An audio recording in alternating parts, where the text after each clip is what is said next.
बलबीर सिंह राजा हो गए, हम हो गए मंत्री। मंत्री बिहारी सिंह आवाज उठाया, दौड़ा के गोली मारूंगा।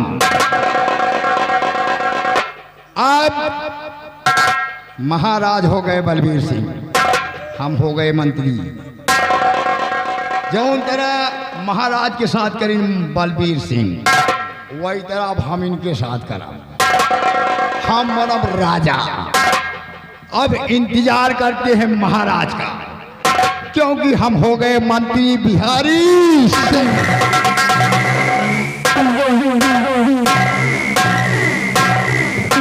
और बिहारी लाल, बिहारी लाल ने कहा बिहारी सिंह। मंत्री बिहारी सिंह पूरा नाम? पूरा नाम ऐसा बोलो। तो मंत्री बिहारी सिंह।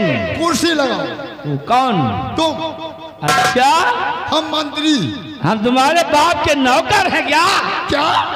अरे हम महाराज हैं, तुम मेरे नौकर हो। महाराज, महाराज का मंत्री भी अलग है। आप तुम कुर्सी नहीं लगाओगे हाँ। तो हम तुमको पिलाई करेंगे।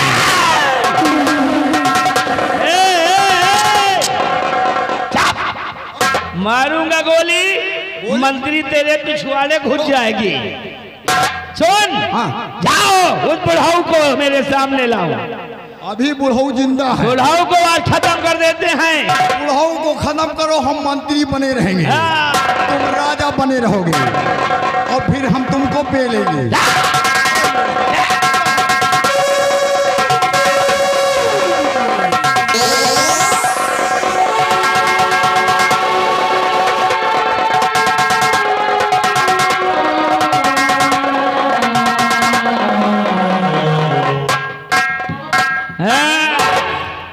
बकरा कब तक अपनी खैर मनाएगा? एक दिन तो उसकी गर्दन पे गड़ासा चलता ही है। अब तुमको हम खत्म कर देते हैं, क्योंकि तुम हमारे लिए रोड़ा बन सकते हो। और अब तुम जानो मंत्री तुम हो। गोली हो तो बुढ़ऊ, तुम्हारी मौत है। हाँ, मौत है। चलो फिर खत्म करते हैं बुढ़ऊ को। Number 1, number 2, number. रुक जाओ भूपति जरा और रोको अपना वार, और गजब सितम क्यों कर रहे ऐसा अत्याचार।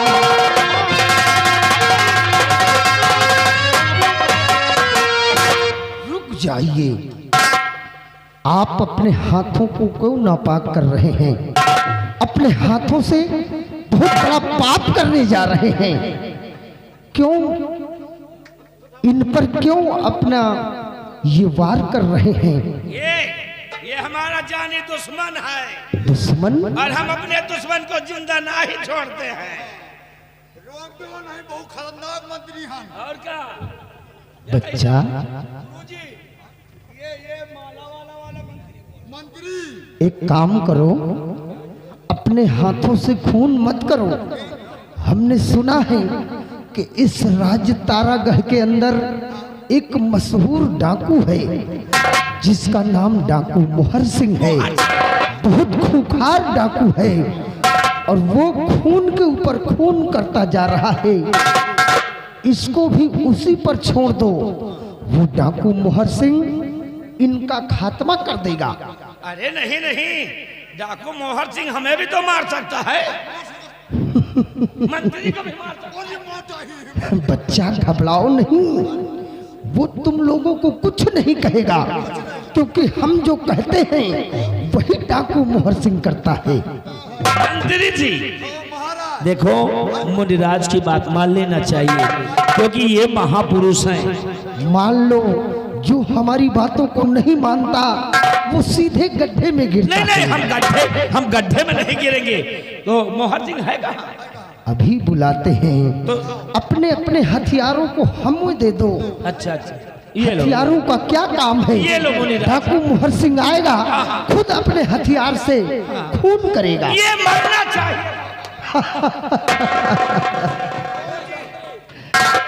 बेटा जाओ जरा डाकू मोहर सिंह को पेश करो यहाँ पर।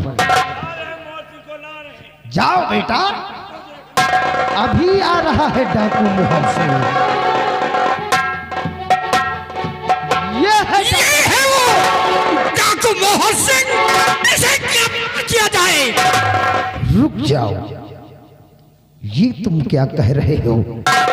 तुम्हारी नजरें धोखा खा रही हैं। पहचानो, अरे मैं कोई साधु नहीं, मैं कोई साधु नहीं हूँ, सेनापति चंद्रराज। और ये डाकू मोहर सिंह नहीं है, अमर सेन युवराज।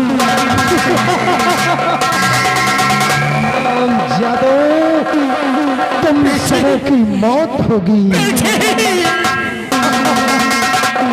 बेटा, महाराज को रिहा कर दो और इन दोनों को बंदिश में कर लो, जाने न पाए भागकर।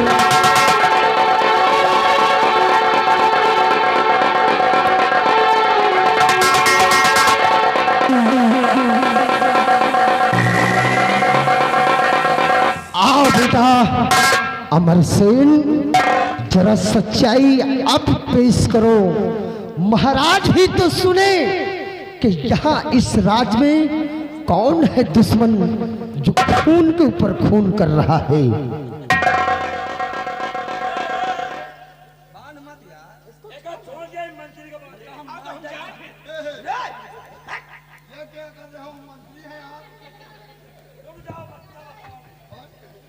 ये हरामखोर भाग के जाएंगे कहाँ?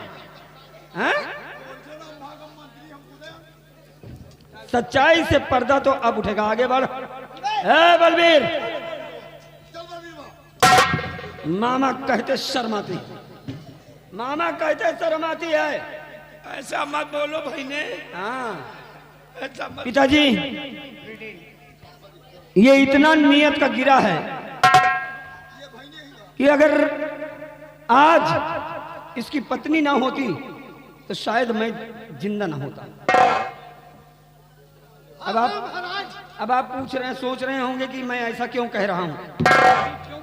ये सच्चाई आप नहीं जानते पिताजी। इस तारागढ़ में सच्चाई या तो बलबीर जानता है, क्योंकि कहानी तो इसी की रची है।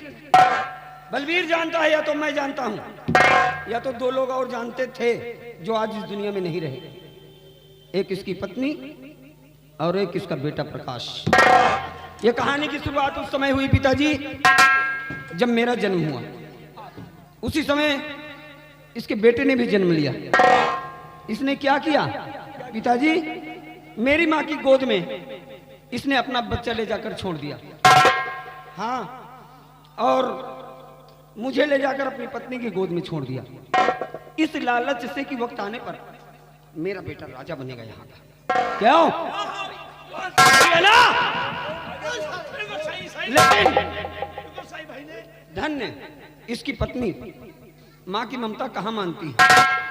इसकी पत्नी ने वही किया जो एक माँ को करना चाहिए।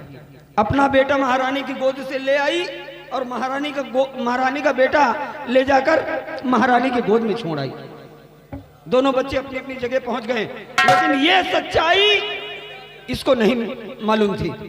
ये तो यही जानता था कि जो इसके घर में पल रहा है वो आपका बेटा है।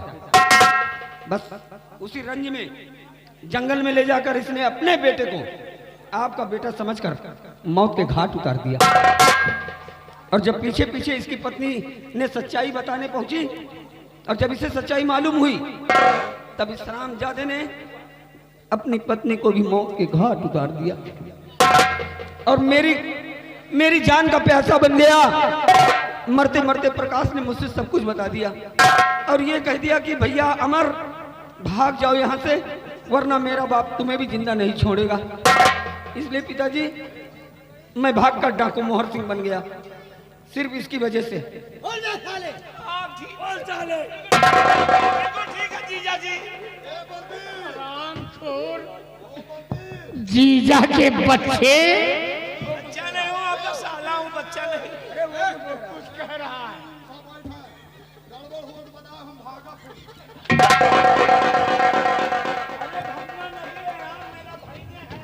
और बलबीर सिंह, एक सच्चाई तो अभी बकाया ही है। बोल, मेरी बहन का कत्ल किसने किया था? बोल। राखी राखी हाँ हाँ, तेरे सामने सेनापति चंद्रराज खड़ा है। चंद्रराज जी, मेरी बहन राखी का कत्ल किसने किया था? आपकी बहन राखी का कत्ल मैंने नहीं किया, फिर वो खुद आत्महत्या करके मर गई है, मेरे हाथ उसको नहीं मारे हैं। जिंदगी इतनी सस्ती नहीं है बलबीर सिंह कि कोई अपने आप को अपने हाथों से मौत के घाट उतार दे। देखो, हमने उसके सामने प्यार का प्रस्ताव किया था, हमने कहा था तुम मुझसे प्यार कर लो, और वो देखो मेरी बात नहीं मानी, तुम जबरदस्ती करने लगे, तो अपनी इज्जत बचाने के लिए अपनी जान को दे दी उसने। हरामजादे, मेरी बहन तो अपनी इज्जत बर्बाद नहीं होने दिया, भगवान को प्यारी हो गई, लेकिन जब तक तू जीवित है मेरी बहन की आत्मा को शांति नहीं है। तड़पा तड़पा के मार।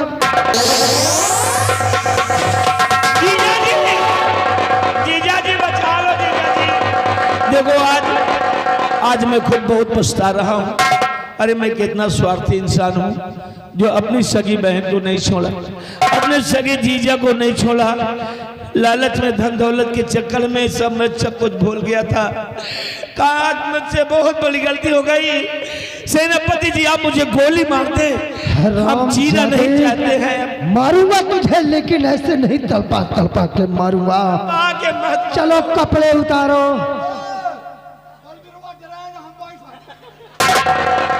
सिपाही, एक काम कर, इसको साले को जूतों से मारते हुए ले आ मेरे पास। ले आ साले को।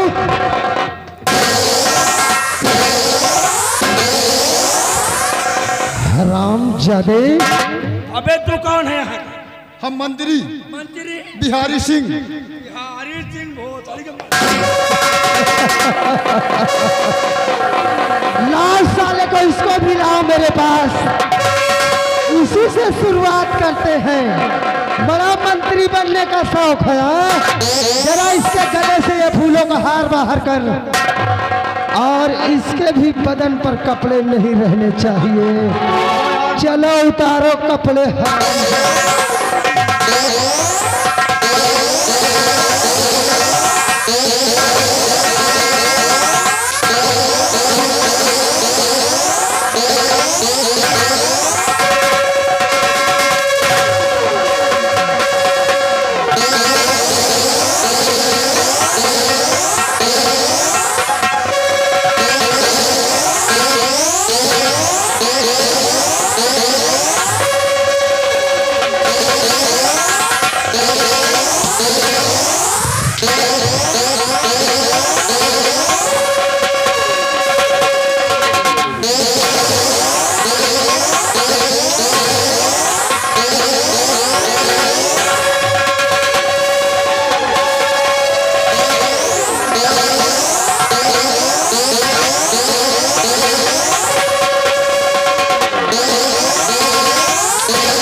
चौबे मरने के लिए तैयार हो जाओ बलबीर सिंह, नहीं छोड़ेंगे।